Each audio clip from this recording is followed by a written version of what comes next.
Salut à tous! Vous vous êtes déjà demandé comment on fait pour devenir saint? Bah, trop facile, on devient par miracle. Mort de rire.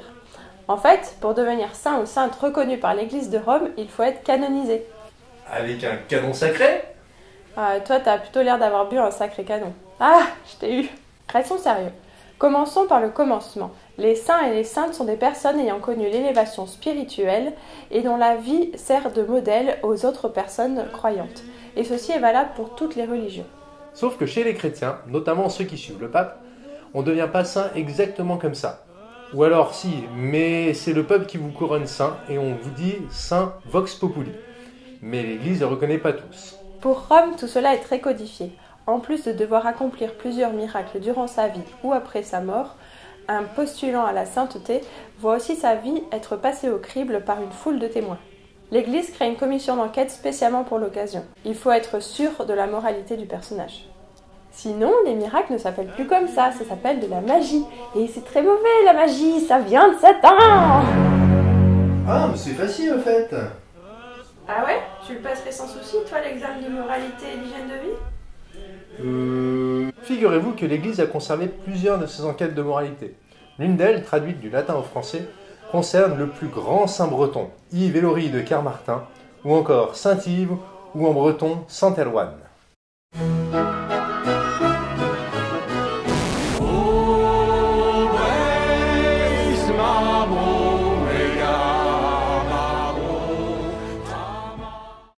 Saint Yves a vécu à Tréguier dans les Côtes d'Armor, et c'est pas loin de chez nous. Alors allons-y.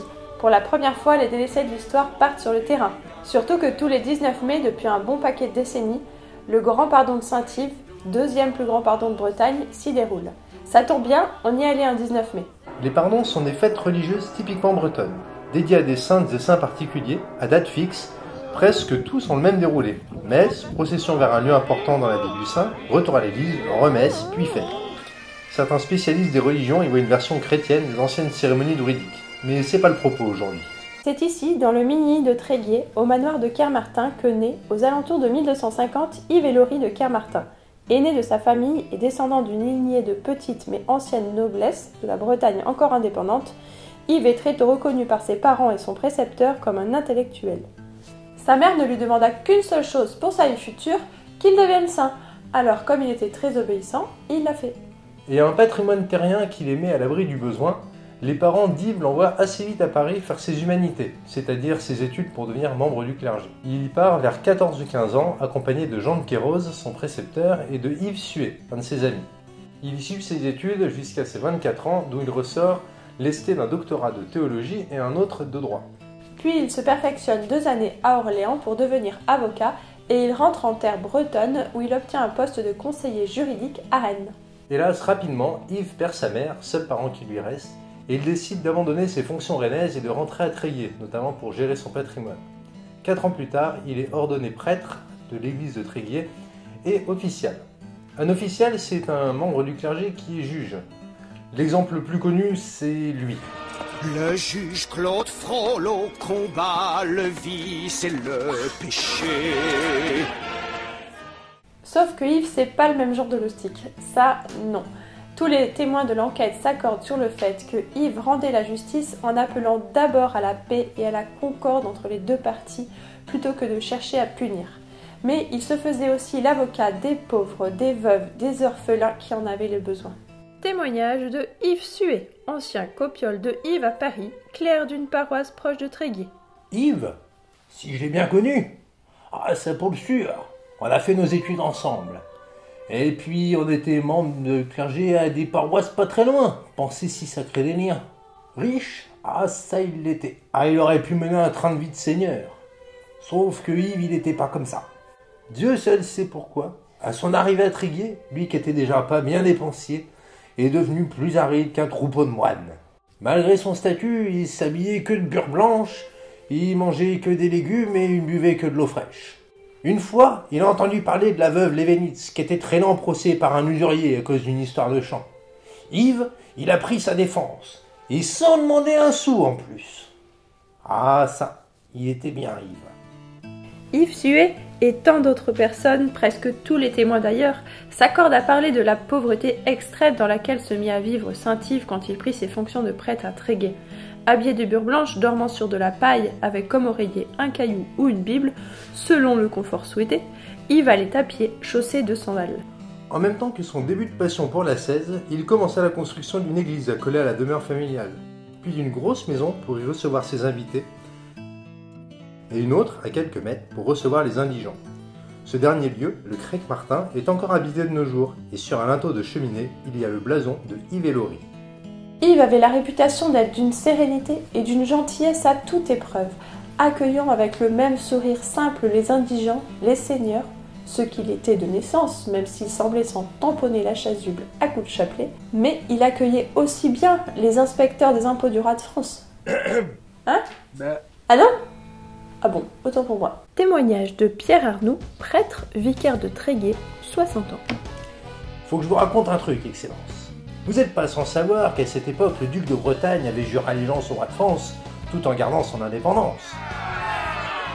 Sauf qu'une fois de plus, ces inspecteurs des impôts, en la personne de Guillaume de Tournemine, avaient pas tout compris. Eux, ils voulaient prendre l'impôt du 50e et du 100e sur les biens de l'église. D'abord, l'écuyer de Tournemine, il rentre dans la sacristie et il essaye de piquer les objets. Sauf que le Yves, il se laisse pas faire.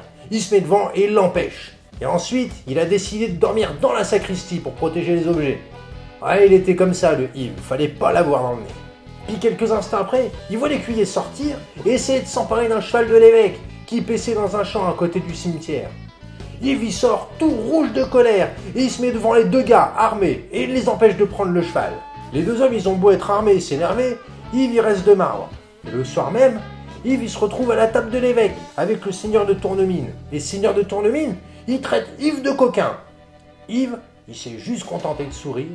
Et puis, comme d'habitude, il a pris la viande dans son assiette, il l'a mis de côté, il a mangé que les légumes et il allait donner la viande aux pauvres.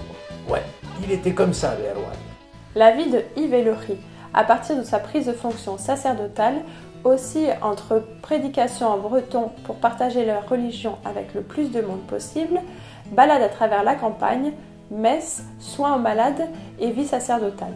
Yves n'a pas une vie trépidante, et il n'a pas sauvé le monde 20 fois, mais l'enquête sur sa canonisation nous mène à des détails assez touchants de sa vie. Yves était non seulement intransigeant avec la justice, et d'une humeur toujours paisible en toutes circonstances. Presque. Ouais, bon, effectivement, pas avec les inspecteurs du fisc et les relous, mais on peut voir aussi dans l'enquête une grande pudeur vis-à-vis de son statut social. Beaucoup de témoins parlent des moments où Dom Yves était invité à de bonnes tablées de nobles et de notables. Il faisait alors semblant de boire le vin, il mangeait seulement un peu de pain, quelques légumes et de boire de l'eau. Et son repas de seigneur avec viande, gras, sucre à gogo, il le servait plus tard aux pauvres. La plupart des témoins situent le début du vœu de pauvreté de Yves vers 1285. Un des témoins raconte ce que lui confia Yves. Témoignage de frère Guidomar Morel de l'ordre des frères mineurs du couvent de Guingamp, âgé de 65 ans. J'ai demandé une fois à Dom Yves qu'est-ce qui l'avait poussé à son vœu de pauvreté. Et je me souviens encore de ces paroles. J'étais l'official de l'archidiacre de Rennes et j'entendais commenter le 4e livre des sentences et parler sur la Bible dans la maison des frères mineurs. Les divines paroles que j'entendais m'ont amené à mépriser le monde et à rechercher les choses du ciel. La raison et la sensualité se livraient souvent à moi-même un grand combat. Je suis resté ainsi à combattre pendant 8 années. C'est la 9e année que ma raison a gagné sur ma sensualité. Et je me suis mise à prêcher dans mes bons habits. Mais la 10e année, je me suis réglée sur la parfaite raison. J'ai, pour l'amour de Dieu, donné mes bons habits, et j'ai pris des habits côtes avec manches longues et amples sans boutons, et surcoats assez longs et tout à fait convenables, d'une grossière étoffe blanche appelée burelle, pour ramener les brebis du Seigneur à l'amour du Christ. Tout bonhomme sympathique qu'il fût, Yves n'en fut pas moins néanmoins de temps en temps légèrement prompt à la colère. Parfois contre un collecteur d'impôts, comme on l'a vu, et parfois d'une toute autre manière. Le chevalier Jean de Pestivien témoigne. J'étais encore jeune quand je connus Dom Yves, et c'était un intime de ma famille, en qui nous avions tellement confiance qu'il en était devenu le confesseur de ma mère. Je l'aimais beaucoup, il était toujours souriant. Un jour que nous allions en pèlerinage à Quimper, ma famille et Yves, ma mère voulut s'arrêter sur le bord de la route. Yves, infatigable, se mit à prêcher, et les pèlerins s'arrêtaient. Et puis, un noble homme vint à passer par là, le seigneur de Couetton, Mais il ne voulut pas s'arrêter, et Yves entra dans une grande colère. Il dit « Voyez celui qui passe par là et ne s'arrête pas. Il est plein de la malice du démon. S'il y avait eu là 4 jeunes filles et un tambour du diable, il se serait arrêté avec plaisir. Mais il ne l'a pas fait pour écouter la parole de Dieu. Alors, je prie Dieu que sa chair fasse pénitence avant sa mort. » Et le seigneur de Couette-Pont tomba gravement malade, et ne put se relever que lorsqu'il se rendit sur la tombe de Yves, bien des mois plus tard. Alors, je juge pas, hein, mais on dirait farouchement de la sorcellerie son truc quand même. Hein. Oh, Doloris! Pour quelqu'un qui ne juge pas, tu juges beaucoup quand même. Oui, certes, n'empêche que ce témoignage montre bien la sincérité de Jean le Pestivien. Parce que pour accéder à la sainteté, le lancer de malédiction, c'est franchement pas l'étape la plus simple. Et là, c'est spécial, on est en pleine chrétienté bretonne, avec des légendes teintées de paganisme. Les anecdotes sur la générosité sans bonne d'Yves abondent dans l'enquête. Il envoyait des clercs acheter du tissu pour le donner. Plusieurs témoins vinrent passer des pauvres gens vêtus des habits et des fourrures qu'on lui offrait. 2 vieilles qui patientaient devant l'église le virent sorti de son manoir, à demi nu, courant vers chez lui. Et quelques instants plus tard, un indigent sortirent du Crec Martin, portant la habure de Saint-Yves. Et quand un de ses aides vint le voir au Crec Martin en lui disant que les pauvres volaient du grain dans le grenier, Yves lui dit qu'il fallait le condamner lui-même parce qu'il était trop riche et qu'il ne donnait pas assez. Bon, avec toutes les créatures de Dieu sans exception, Yves fit plusieurs fois la remarque à ceux qui essayaient de le débarrasser de ses poux et de ses puces qu'il ne fallait pas les ennuyer. En 1303, le dimanche après la Pentecôte, Yves rendit l'esprit, après une longue maladie qui le tint alité pendant des mois. Il était âgé d'à peine 50 ans. Aujourd'hui, il reste d'Yves un héritage riche, mais sans faste, à sa parfaite image. Sur 5 églises dédiées à des saints français à Rome, 2 lui sont dédiées. Évidemment, une légion d'écoles en Bretagne et ailleurs s'appelle Saint-Yves ou Saint-Erwann ou Saint-Yves des Bretons. On en a fait une icône pour vendre de la bière. Un comble, lui qui buvait que de l'eau. Faut reconnaître qu'elle est honnête et que c'est même une sacrée bonne bière. Comme on le disait en début de vidéo, le pardon de Saint-Yves a lieu tous les ans depuis un sacré bout de temps. Elle dit ça parce qu'on n'a pas trouvé à quand remonte le premier pardon. Vous avez pu avoir un petit aperçu de tout ça. La procession, bannière de toutes les paroisses des environs, fièrement brandie, au son de la chanson en breton sur Saint-Yves, le cantique Saint-Erwann, des cornemuses, des gens en costume de tous les coins de la Bretagne. Faut admettre que c'est encore mieux en vrai, et si vous n'habitez pas trop loin, allez y faire un tour un jour.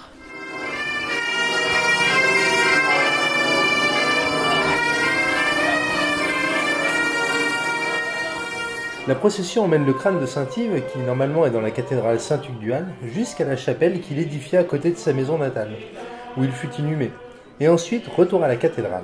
D'ailleurs, si vous êtes en Devaine, sachez que si on passe sous l'autel qui est dans le cimetière accolé à la chapelle, Saint-Yves entendra vos prières. Oui, parce qu'on n'en a pas beaucoup parlé, mais après sa mort, Saint-Yves a fait une belle brouette de miracles depuis l'au-delà. Résurrection, délivrance de folie, sauvetage en mer. Une grande partie des témoignages racontent tout cela.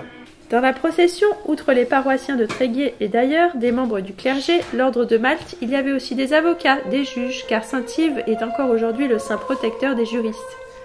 D'ailleurs, prenez exemple, car on dit de lui « Advocatus et non latro res miranda populo », ce qui veut dire « avocat mais pas voleur, chose admirable pour le peuple ».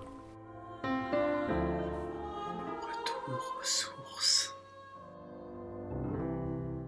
Pour faire cette vidéo, outre quelques sites et livres, histoire de potasser le christianisme au XIIe et XIIIe siècle, nous avons été nous servir à la presque source. L'enquête de canonisation a été très aimablement traduite du latin par Jean-Paul Le Guillou. On aurait bien aimé le remercier en personne, mais le bougre est décédé en janvier. Par contre, nous saluons son noble geste qui nous a bien aidé d'avoir mis en PDF toute sa traduction sur le site du Fonds Saint-Yves, de manière totalement gratuite en plus. Le Fonds Saint-Yves vise à perpétuer l'œuvre de Saint-Yves en aidant les plus démunis à faire face à la justice et à réfléchir à la justice. Et ils soutiennent également la restauration et l'entretien du patrimoine autour de Tréguier. Retour aux sources.